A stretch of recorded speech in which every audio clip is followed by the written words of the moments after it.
Hey, I'm Kylie, former NICU travel nurse and founder of Passports and Preemies, and you're listening to Clocked Out, Life Beyond the Bedside.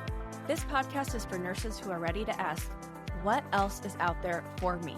Each week, we dive into what it means to thrive as a nurse beyond the hospital walls through conversations about burnout, alternative careers, travel, financial freedom, and wellness. Whether you're deep in burnout or just craving more freedom, you're in the right place. It's time to redefine what life after clocking out really looks like. Hi, you guys, and welcome back to another episode of Clocked Out, Life Beyond the Bedside. You guys are going to love the guest today. Her name is Kelly Greytok. She is RN. She is so much fun and so knowledgeable. So she was working in ER care. She was working in home health. She had tons of different nursing roles, mostly traditional jobs, before she went out on her own and started her own business in 2019 doing private recovery nursing. So she basically travels across the United States. She has also recovered patients in Turkey, and she basically recovers patients from plastic surgery, which is, I feel like it's a dream job. She has created her own business. She has put herself out there. She is a wealth of knowledge about business, about money, about nursing, and she is so much fun to listen to and learn from. And I get so many DMs of nurses asking well, I don't want to do bedside anymore. What can I do? And Kelly is the most inspirational person when it comes to this question, because she had to sit down herself and think about well, what do I want to do? Who do I want to serve? What can I do with my degree? And I know that you guys are going to love this episode. So let's get into it. Kelly, thank you so much for joining me today on Clocked Out. To start, can you tell us a little bit about your nursing journey and how you went from a traditional nursing role to becoming a concierge private recovery nurse? Yes. Thank you for having me. I know this has been a long time in the making. Yes. So, I would say my journey, I hear a lot of people saying that they were burnt out kind of at the hospital and were just ready to get out. That really wasn't my situation. So I've done first off, this is exciting for me. This is the first podcast I've done that I'm actually talking to nurses, which is fun because I love that. It's like we all speak the same language, Exactly. So I will say I did most of my nursing has been in the ER, in emergency medicine. That there did come to a point, like many people, this will resonate with a lot of people, that I was just it's time to go. I just felt tapped. I just felt like I had to do something else. I was just kind of burnt out on that. Even though I loved it, I just felt emotionally I had to go. So I've done med-surg nursing. I've done home care nursing. Has actually been other than this job now, was my favorite. I did that for a little bit. And then a little bit of post-op recovery type stuff.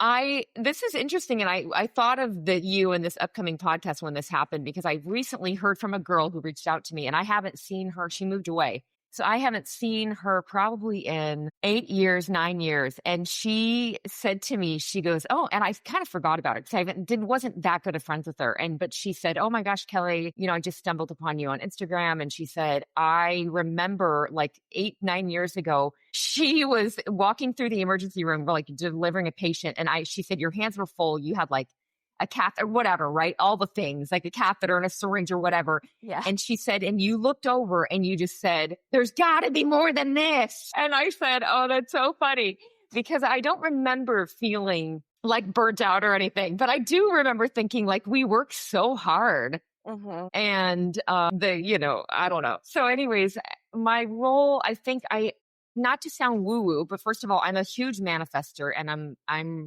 that's kind of my jam. And also one of the reasons I got into nursing, because I've only been a nurse for about 15, 16 years. Okay. And I really wanted to be able to do volunteer work. I just thought that sounded so cool, to be able to have a skill that I could actually offer, go to, third world countries, things like that. And so I did a little bit of that. And then I did a self-led. I just kind of went to India by myself, met somebody there who owned a school, and I assessed all these kids, and I assessed their teeth and their eyes. In the ER, whenever we have teeth or eyes, we're consulting, we don't really get involved much. I sat down with the pediatric dentist. I sat down, with an eye doc before I left. And so just did these assessments. And I really felt like that rocked my world. I Yeah. came back thinking, this is what I want to do more of this. And when I had done other mission trips, it was one of those situations where, you're supposed to like raise all this money, which I'm never comfortable asking for money. So I would just pick up extra shifts and then you pay this however much and then you go. And I really felt like when I got to Haiti or wherever the end destination was, I just felt like I wasn't being helpful at all. And so I just felt like that itch wasn't being scratched. And so when I went on this India trip, it just was really, I felt like it really mattered and it was a really successful trip, but the turnaround time was insane. It was like 9 days and that included travel. And I was working in the ER at the time. So I had to I pretty much didn't have a lot of extra money because I had paid all this money to get there. And, I paid for all the supplies because I was just kind of going by myself. And I remember thinking talking to my sister about it at the time. I'm like, I need to work less and make more money. Yeah. And I think that's what really started it. I think my sister and I we're twins and we spend a lot of time talking about, building an intentional life. And I think that's kind of that was the impetus. All of a sudden realizing I want more, Yeah. When I was researching you, stalking you, I did kind of feel like our paths were oddly aligned. I volunteered in North Really? Macedonia, and that made me really feel like there's more to nursing than just traditional bedside roles. And Yeah. I knew that you volunteered also in Haiti, correct? Yeah, so you Haiti did and India, yeah. Haiti, And then India, stuff in the US. and then I listened to the podcast with your sister talking about there has to be more. And then I heard another podcast where you talk about, I think it's by Elizabeth Gilbert, Big Magic. The Yeah. book. Yeah. And Yeah. how this thought that if you have this, and it comes to you, you shouldn't pass it up or else it's going to go to somebody else. Right. And I'm a believer in that too. So when I was stalking you, I was like, oh my gosh, I feel so connected to Kelly and I don't even know her. Yeah. I love that. Yeah. That definitely resonates with me. Yeah. So how long did you work, I guess, traditional roles like home health, ER, before you got into your concierge nursing job, your private concierge nursing? So there's a great question. There was an overlap, but of course, as I was starting this business, I was working, part-time and then, full-time, both of them. And then, so there was an overlap, but I would say about 11 years, I was the traditional nurse in the hospital, which I know a lot of people are now trying to, the whole concierge term is really taking off. And people I hear from a lot of new grads and everybody wants to jump right into it. But I definitely would not have been able to create what I've created had I been a new grad. But I would credit you with this. I feel like you invented this job. Do you agree with that? Yeah. So my origin story is and this is a little woo-woo, but I was trying to think of something different. And I was trying to think of something that wasn't being done yet. And I kind of was journaling about it for about 4 months. And then I remember I had the idea and I thought, well, surely that's being done. And I kind of thought, well, I'll be I don't think I even realized what the term concierge was. I think I thought I'll be a butler or a waitress for plastic surgery patients and I'll handle everything. And then I thought, well, surely someone's doing that. Now there are people that would claim they're doing that. I remember paying $150 to a lovely girl who was like, oh, I'll show you how to do this. Now I should say this because this really matters. This says a lot about my personality. So I show up to the phone call. She can't even see me. And I show up with my notebook, dressed business cash, in my office. I am ready for this little talk, Yeah. And it was very, and she was kind of being very casual about it. But everything, and I had questions and everything that she said, even though she's a lovely human, everything she said about the business, I thought, oh yeah, that's exactly what I'm not going to do. Right. Okay. And so I really couldn't find what was in my mind. I couldn't find it out there. So I have been always kind of the follower. any nurse that's ever worked with me, I'm just kind of easygoing. I'm not one to stir the pot or be a huge leader. I'm just I'm just easygoing. And then I have an identical twin who's definitely she's in charge. So I've always been okay, whatever. And when I couldn't find anybody doing what I'm doing, I thought, well, I guess I'm just going to do what I want to do, which Right. really created the space for me to think outside the box. Because had I gotten into it now, I know what I would have done. I would have looked on Instagram, because that's the plastic surgery platform. I would have looked on Instagram, seeing what everybody else was doing, and I would have mimicked. Yeah. Instead of And like so, creating your but own that's, path. I never, right. And then that I think is a mistake that a lot of people trying to do what I'm doing, that's the mistake they're making. Like just trying to like copy like your journey exactly. Or just trying to jump to where I'm at and just kind of rinse and repeat. And even though that's a compliment and, the greatest form of flattery, blah, blah, blah. But there's been a lot of mistakes I had to make and things I've had to try that didn't work out that have led to this, that had I not gone through that, I wouldn't be where I'm at. And I've just learned a lot of lessons, along the way. I think like I get so many DMs from nurses saying things kind of similar to what you're saying. Like, I feel burned out. I know I want to do something else. I don't know what to do. And it's challenging because nursing is so flexible and allows you so many paths and opportunities. And there's probably still paths that don't exist. If you're not watching this, I'm putting like air quotes, but don't exist yet, that somebody is going to come up with. So how did you go from like journaling and brainstorming to getting to like, okay, plastic surgery, being a private nurse? Like, how did you go from that to where you're at? Yeah, and make that jump. So the first thing this is the recommendation I would have for anybody listening that's wanting to do something like this is, first of all, I ask myself a lot of questions. And I think questions are powerful. And of course, then I answer them. But one of the questions I used to say, if anything is possible, ... Now I know anything's possible. So now I say, knowing anything's possible, what do I want? Okay. So first of all, what do you want? Like, what kind of life do you want? Then who do you like working with? Because most people would not like working with the people I serve. Like most of the girls I used to work in the hospital, they're like, oh no. Yeah. Because I work with the fanciest of the fanciest, and it's a lot of fluff and a lot of people that have a very low tolerance for discomfort, things like that. But I know that when I was in the emergency room, I love older women. I love women that aren't really sick. I love people that are baseline healthy and they're doing something to invest in themselves. I love the woman who comes in, the older woman who's, broken her femur, but she's been doing Pilates for 20 years. So she doesn't need a catheter and she can just bridge while I'm putting her on a bedpan. I love, those type of women. So I think the first thing is to know who you like to work with. Because I definitely know anyone listening to this knows who they don't like to work with. Like, don't give me a trach. No, you know what I'm saying? I can't do it. We all have those people that we love working with and we don't. And so you have to know who you like working with, who you want to serve. And then you have to know everything about them. And in order, and I'm jumping full speed ahead here, but like, what are their pain points? What are you trying to solve for? Things like that. Yeah.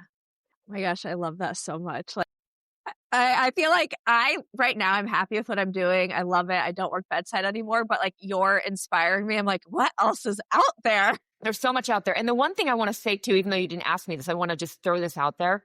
Because of course, with any success story, there's the naysayers and the people that are like, well, you need a doctor. No, you don't. No, as long as the brilliance about, and I really haven't talked to the listener like much about what exactly I do, but the brilliance about what I do is I'm not doing anything a family member can't do. Yeah. Which liability wise really protects me.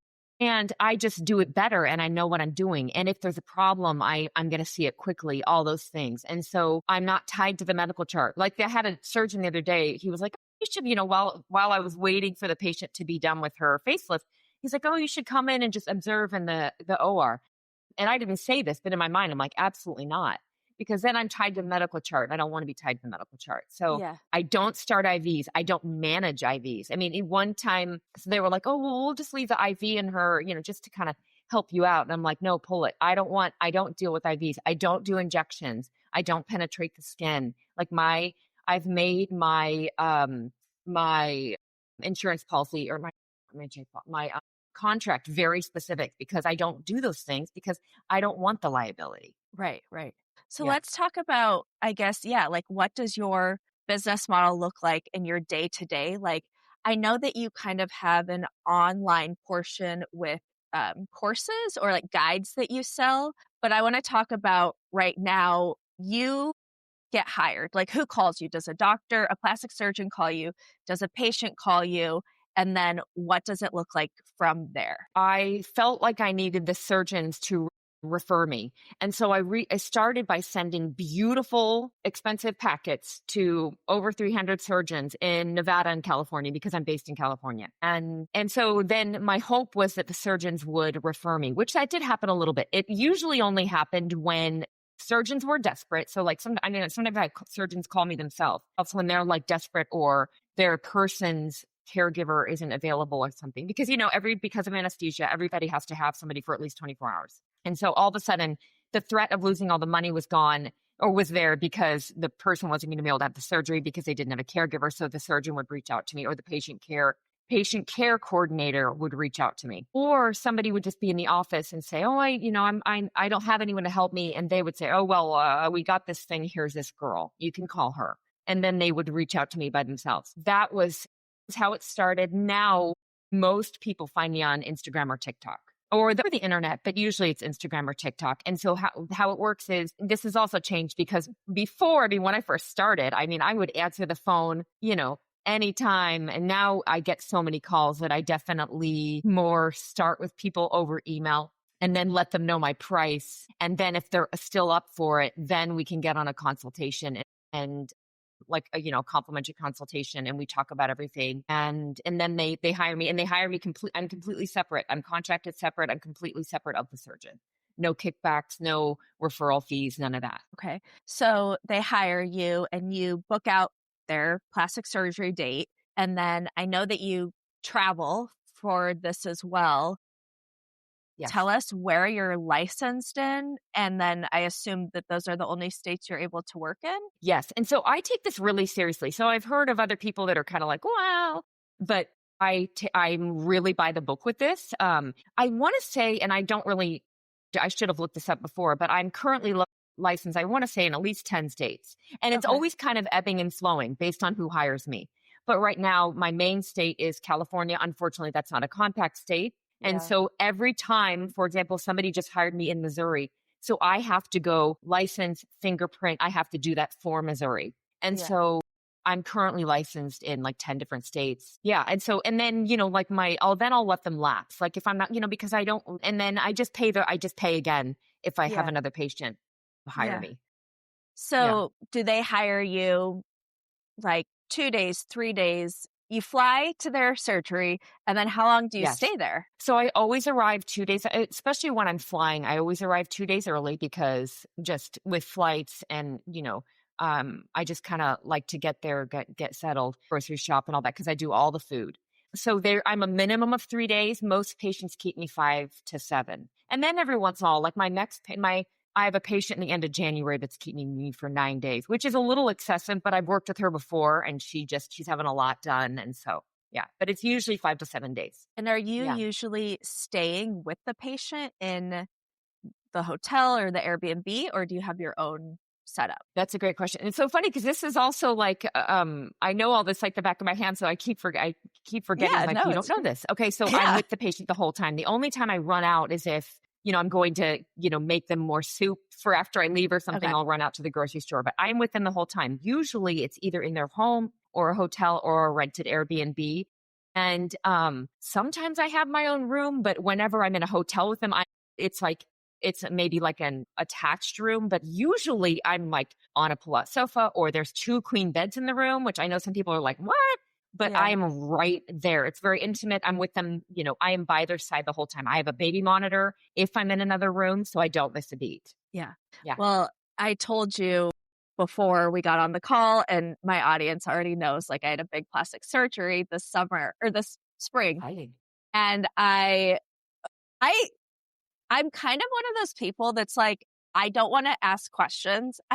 Which sounds kind of bizarre for being a nurse going through surgery, but I really felt like I chose the plastic surgeon I trusted, and I don't want to ask questions beyond that. I don't want to do my own research because there's so much noise on social media. So with that being said, like I told my plastic surgeon, I was like, my surgery was Friday. I was like, oh yeah, tomorrow, Saturday. Tomorrow I'm meeting up with my friends at this restaurant. And he was like, oh, and he's like, well, I guess if you're up for it, but like, I don't want you eating too much salt. I was like, oh yeah, it's going to be fine. Like my dad came like the night before because like he's like, I feel like someone should be with you. Like I wasn't even gonna have anyone with me. I just thought it was gonna be fine. And thank God my dad came and like did not end up going to the restaurant on Saturday.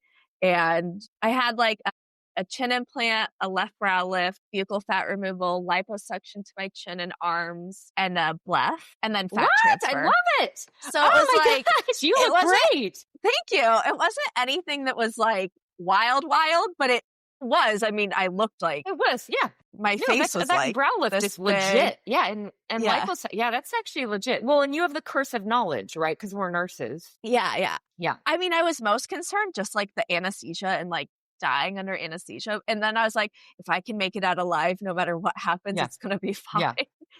Yeah. You're so funny. Yes. Yeah. Well, I'm glad it went well. Oh, thank you. Me too. Yeah. I know that you also traveled to Turkey for an international case. Can you tell us about that? And like, how did you get sourced for that? My next Istanbul. Okay. Tell us about it. Yeah. People find me online. And yeah. So what do you want to know? I'll tell you anything. So do you feel like you need to connect with the plastic surgeon in Istanbul, or you're just strictly about the patient? So in order for just to HIPAA, they have to tell the surgeon that they're hiring me. Okay. And so they always tell. And then usually I reach out to the patient. It's not usually the surgeon. I did actually reach out to this surgeon just because I had never worked with him before, and we were both like, woo, to be connecting. But usually it's the patient care coordinator, and just to like get the post-op instructions, just to like make sure they let them know that I'm going to be with them. So they'll give me information and, signed all the HIPAA paperwork and all that. But yeah. And so that's usually I do make the introduction. And sometimes surgeons they have their own nurses and they will not let someone hire a nurse. And so sometimes I have to call and be like, hey, and then they'll be like, okay. They'll look into me and then they'll allow the patient to hire me. So I know how I also worked in Saudi Arabia. So I know nursing in different countries, medical care is different. When you first went to Istanbul to recover your patient, did that person come out of surgery and you're like, wow, you like the dressings look different? Or was it like a shock? Or were you kind of like, oh, this is how things normally go? It was a unique situation because the doctor the surgeon that was performing the facelift on my patient was doing it in front of tons of people. It was like a master class. So it was a unique situation. And that surgeon didn't have rights. What is it called? Not rights, but I can't think of the word. Privileges at that hospital. And so he was almost like piggybacking on another surgeon's privileges. And so there was a very slow turnaround in like orders. I also think, just being honest, the nursing staff, we were stuck at the end of the hallway. The nursing staff was like, it's kind of rolling their eyes, I think, a little bit at us because I don't know, there was a lot of hoopla about us. And I think, the nurses there were like, who are these American girls? Yeah. You know what I'm saying? Yeah. And so I finally actually had to, like, there was a male, the equivalent of a CNA. And I finally like tipped him $100 US. And I was like, I need your help because they just would not, we just couldn't get anybody to help, like to get me anything. They did have really interesting protocols. Like you cannot eat anything for like 2 hours. I mean, it was like and so, which meant no pain meds. It was, so it wasn't the most ideal situation, but she has beautiful results. So we made it work. Okay. Yeah. But yeah, definitely. I felt like my hands were kind of tied because I'm not on staff there. It's not like I was taking her directly to the hotel. Had I been able to take her to the hotel, I would have been able to work my magic, but we were kind of stuck in the hospital for a bit. And I think too, you're just around like different equipment. It's like things people don't really think about, but like everything is so different.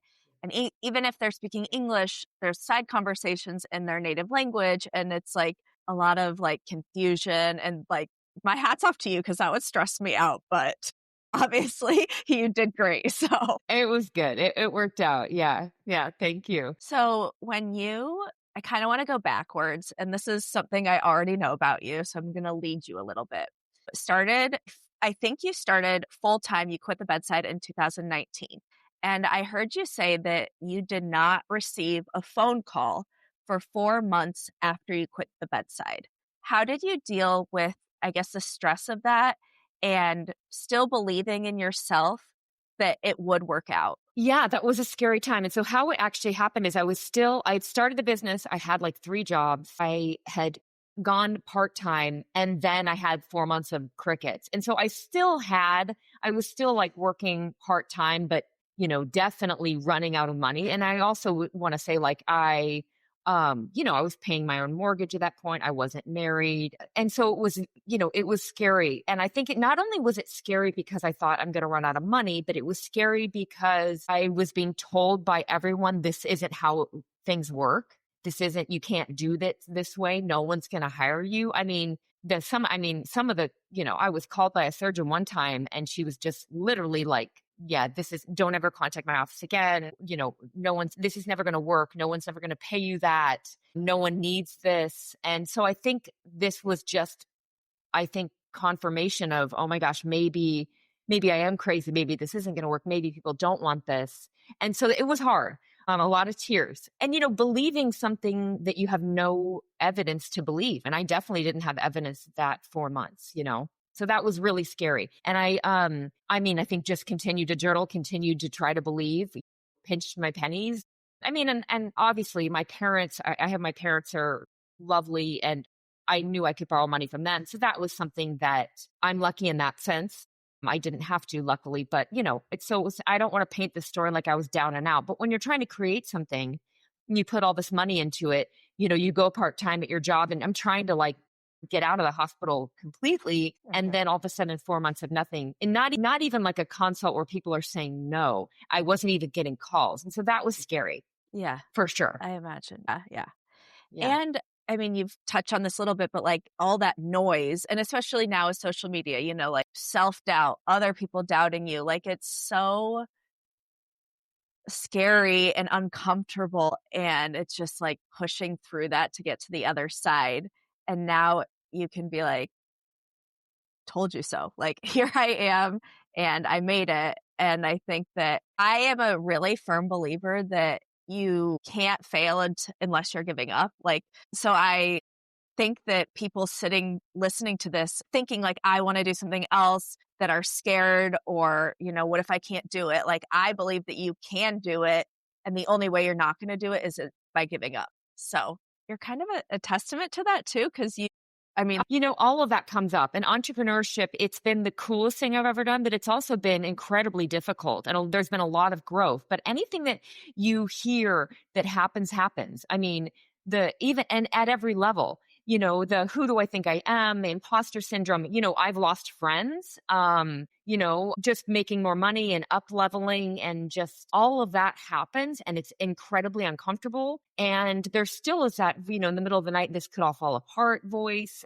I will say, and I know you probably heard me talk about this on another podcast, but the one thing that I struggled with for years that I'm not struggling with anymore because I've played my cards right is I definitely don't have money insecurity anymore. I think I've really set myself up to, and I'm single and I've been single for 3 years now, is I've really shown up for myself and done some smart things with my money. So I definitely don't feel that like money insecurity anymore, which has been a huge gift in my life and a gift to myself.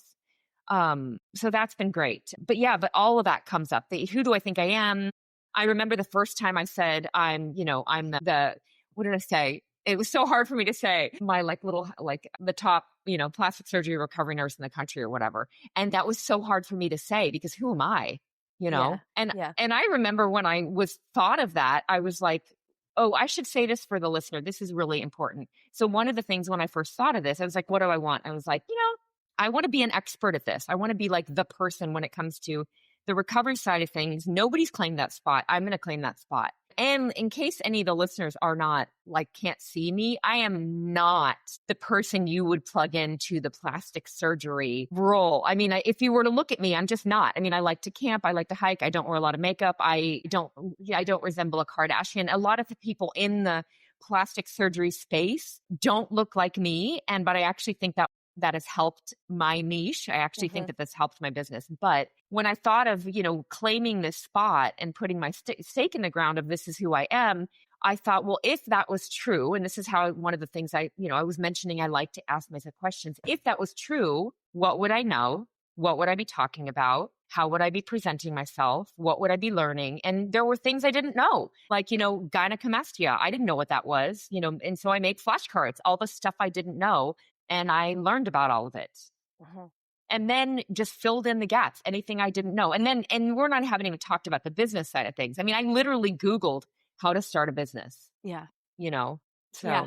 Same. It is. Well, and go ahead. No, I was just going to say it is super challenging, everything that you're talking about. It is challenging. And I think that I see people, and I'm really shockingly, I'm not on social media that much anymore. That's actually been the one part of this job that I don't enjoy. And so I wouldn't even have social media if I didn't have this business. And so it may look like I'm on a lot, but I'm really not. But every once in a while, for the sake of because eventually I'm like, oh God, I'm starting to feel it's time to pass the baton a little bit. And I definitely think there are enough patients for all of us. So I am getting to the point where I'm like, I have a course created for other nurses to do what I've done. I just haven't filmed it yet. Okay. But anyways. Amazing. Yeah. And and this is interesting. So now I'm talking all over the place here, but let me say, so every once in a while I will look and kind of see what are other people doing? And there are also a few other kind of courses you can take, but mine would be very different. And I think the reason I've hesitated on making the course, because I've been working on it and have files on my computer for the last few years, is I don't want to sell something that I don't think I can deliver on. I'm not going to say, here, do what I've done if I don't think people can do it. And for the longest time, I did think I was a unicorn and I didn't think other people could do it. And so I wasn't going to sell that. However, I think that, and I've also taken a few people over the last 6 years, I've kind of taken a few people under my wing and let me help you start your business, do what I'm doing. And it's not gone well for them, in my opinion. But I think it's not gone well, not because they didn't listen, because I don't know everything. I just know my way. But there are some key things that I think are really important and key mistakes they have made. And I think that when it comes to me creating this course, I have to remember, just like I have a very specific person I work with, I would be selling this course to a very specific type of nurse. Yeah. And it's somebody that's willing to, for example, one of the mistakes I see is because the technology wasn't there when I started this 6 years ago. I mean, it was there, but people weren't using it to make their website. I made my own website. Yeah. That's just what you did 6 years ago. And it was horrible and hard. But the making of the website, there was a ton of growth. And there also, the kind of silver lining is then I'm learning my messaging. Yeah. I'm learning how to talk to my ideal customer. And because if you're talking to everybody, you're talking to nobody. So I'm talking to a very specific woman, and I can tell you all about her, Catherine, 53, I know her. It's a fictitious person, but it's I know her. I know her pain points. I know what motivates her. I know what she wants to hear. I know what she's worried about. And so for me talking to her, I created the website. And that was when I had to think of all the words. You can't just go into AI and say, cue it all up. Now people are just queuing it all up, but then they can't even talk about it. Because they don't know it. They don't know it. They don't really know who they're talking to. And does that make sense? Yes, 100%. It's I feel so validated right now because everything you're saying, it's the way you're saying it, it's you had to figure that out. You're me too. Who am I talking to? What am I talking about? Is every single thing I put out there needs to serve this one person. And I think a lot of people don't know that kind of stuff. They don't understand that. Yeah. So to me, you're making perfect sense. Right. And then messaging gets diluted. And then and what happens is even if their website's brilliant, then all of a sudden, they'll get on a phone call with the patient and they don't quite know what to say. And this is, I think, that where in my course, I would want to do things better. I would want to do just, this is what I did. This is how to really, really do it differently. And I mean, I have done it differently and it has been successful. So, and I do want to help people with that but there are some like key mistakes I see people making, and that's a shame. But when it goes live, you have to let me know, because I know that people will want this course, or like, the people that it's for, I know that there will be interest in it. So you have to let me know when it goes live. Okay. So for nurses that are, for sure I will. And I'm excited about, good. Okay. For nurses who are thinking about pivoting into even a side hustle, a niche nursing job, private practice, what are 3 steps that they should take this year to begin, or like 2026? Know exactly who you like to work with. Anything everybody's doing, I would avoid. Like everybody's becoming a nurse injector. I wouldn't go that route at this point. It's just saturated. What else? So I guess those things, I would really think of the bottom line, like what's going to last. Like my niche, it's like my niche is recession proof, because the wealthy of the wealthy of the wealthy, it doesn't matter if there's a recession, they're still going to be getting facelifts. Yeah. And AI is not going to make me obsolete. Maybe it will eventually, but not by the time I decide to retire, because people at the end of the day, we live in a world where there's a very high discomfort intolerance, and people they're freaked out about having a facelift, and they want to be loved on, and they want to feel cared for. And it's not a need, but it's a want, and people want it.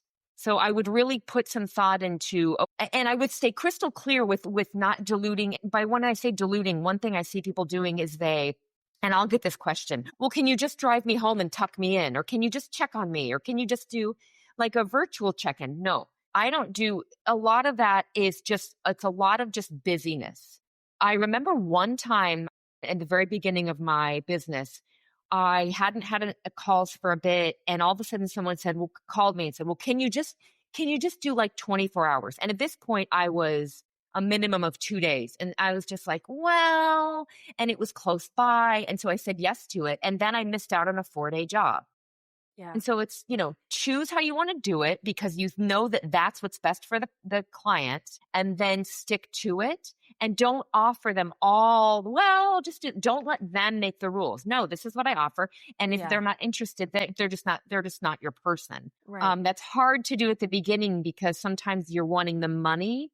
But then you're like, what is it called? Like, stepping over dollars to pick up pennies, Yes. like you need to stay strong and just realize like, this is what you offer. And because this is what is best for the patient, and this is what they want. Yeah. Or what they need, really. Yeah. So I know that you offer a free mastectomy recovery course. Can you tell us about that? So thank you for asking about that. Yeah, that's I think what fires me up more than anything. And this is the cool thing about making a lot of money is, we all got into healthcare to give back and to help. And I've been able to give more money to charity since starting this business. And it's the highlight of my life. And so when I was a home care nurse, I went a few times to patients that had just had a mastectomy. And I helped them, take off their dressings for the first time, helped teach them and their family how to do the JP drains and all that. And I just loved it. And I remember going to my boss and being like, hey, all the mastectomy patients, like, give them all to me. I love it. And so that really was just what fired me up and what excited me. And so that's kind of always been my passion as far as helping in that realm. And then I just made this free course. So I hired a film crew. I made this course, and it's kind of fills the gap of you'll understand this. A lot of times when they're giving education to the family is like right as the patient's being wheeled out, right? Or being discharged. And we all know that's the worst time to learn. And so this mastectomy course is videos that literally walk the patient, but more the caregiver through how to do the drains, how to get comfortable in bed, how to manage all the to-do lists and medications and all that. And I pay quite a bit of money every year to keep it free. So it's totally free. And I don't like swoop in with an email and try to sell anything. It is literally free. And it's like the joy of my life. So I definitely don't like pride myself on my work, but my volunteer work for sure. Yeah. So I definitely define myself by that. And I'm actually just been asked to speak. There's like a lecture series for breast cancer patients, and I've been asked to speak at that. Very cool. So that'll be great. So that's kind of my passion project. And I think it's important to have a passion project. I think it's important to kind of know what's, why you're doing all this. And that's kind of why we all got into this to begin with. So that's kind of my thing. Yeah. And I'll leave a link to that course in the show notes. And then if anyone is listening, especially if you're on oncology floor or anything, anybody, because breast cancer affects so many people, you can share it. Yes. People can share it. So thank you. Yeah. Kelly, what are you most excited about in the next 3 to 5 years? I'm excited job-wise. I'd love to do some in-person lectures about mastectomy recovery. So that's kind of something that I think would be really fun. I've had a few cool articles written about me that really fires me up. One thing I should say, if you're starting your own business, sometimes it's intimidating because you'll see people will say like, as seen on, and they'll like say all the things. A lot of times people pay for that. I don't know if you know that. Yeah. But I have been like asked recently to, like I was in Wall Street Journal and things like that. That really fires me up. So I have a few other articles coming out. That's fun for me. Yeah. So that's exciting. It's just kind of proof of concept, and that's fun and helpful. Yeah. What outside of nursing and, your busy work schedule, what keeps you grounded? I couldn't be doing all this if I didn't like take really good care of myself. And so exercise is definitely something that's like, and my diet is like the cornerstone of me being able to do all this. Well, me be able to physically do it and then just, bounce back and all that. So that's kind of my sanity, I would say, getting outside regardless of the weather and just walking and just exercise. I think that's like super important. That's been helpful for me for sure. Yeah. Okay. This is always the question that I end on. What is your favorite place to travel to? New Zealand. Yeah, for sure. Okay. I've never been. Have you been? No, but it looks amazing. I'd move. If I could take a few key people with me, I would move there. But I don't think they're having a lot of facelifts there. So probably not. It's a little bit more. But I love New Zealand. Yeah. It seems a little bit more natural than maybe the United States. Yeah. Anytime. I've had a few patients from New Zealand that come here. But yeah, I definitely love New Zealand. Like to all the nurses out there, I just really think, I think nurses are incredible. And I don't know about you, but when I got out of school, there was this kind of like dialogue or this, nurses eat their young, this kind of like negative, we're not, here for each other. And I really never bought into that. I think it was easy not to buy into that because I was an older nurse. And so people a lot of times just would assume I wasn't new. I think nurses are incredible. And I think that if we can create the space to really think outside the box, I think that the options are endless. I think there's I can sit here and think of so many different ways that nurses could do this and do this well. So I just wanted to say that, just kind of a little pep talk. Yeah. I love that. We're gonna end on that because that was beautiful. So thank you so much for coming on, and it was so valuable. I know people will get a lot out of it, and you'll have to let us know when your course is live. Absolutely, I will. Thank you so much for having me. This was a lot of fun. Thank you. Thanks so much for tuning in to Clocked Out, Life Beyond the Bedside. If today's episode resonated with you, I'd love it if you could take a moment to subscribe, leave a review, and share this episode with a fellow nurse who needs to hear it. For more on thriving beyond the bedside, make sure to follow along on Instagram and check out Passports and Preemies, where we talk travel, wellness, and building a life that works for you.